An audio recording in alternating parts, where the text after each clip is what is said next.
Dan buatnya hang kemah dah berat menghana tak yakin betul-betul.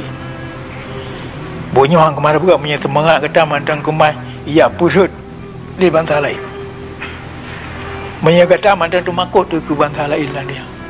Pulang tu makut ke bangsa Jawa. Pun makut ke bangsa Jawa. So je. So dia.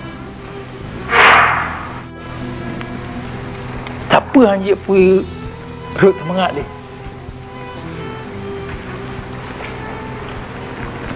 Menyapa yang kali dah kalat kakemah dah berat orangnya yang pula hana dumpu orangnya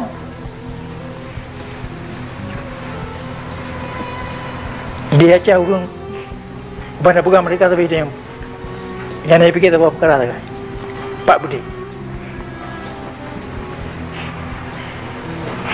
menyapa yang kata berat troy nak kemah dah berat yang Budi yang pergi kemah dah pernah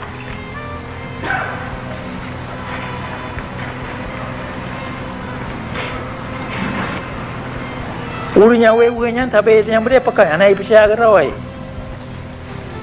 anak ibu saya gerawai muda punah apa yang nantinya anak ibu saya waktu tahun 76 belum beranyo akan ada pegat yang anak ibu petih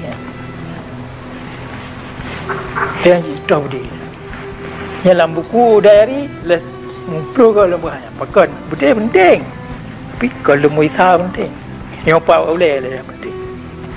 Mana tajuk dia tu ya kimak lebih kurang.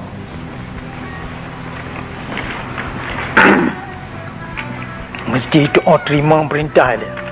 Mesti faham.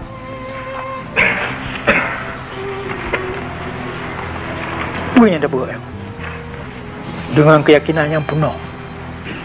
Ada tu terima perintah, ada tu beri perintah. Dan ada kon pakon jangan ada terima. Supaya tahu dia bertari mati bersajan. Dua badang apa bekat. Supaya tahu dia yang sang sinisap ma doa. Yang kena bakra. Supaya tahu dia lagi.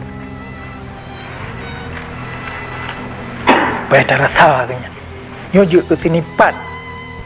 Lang hati roh pernah tahu dia kanya kan.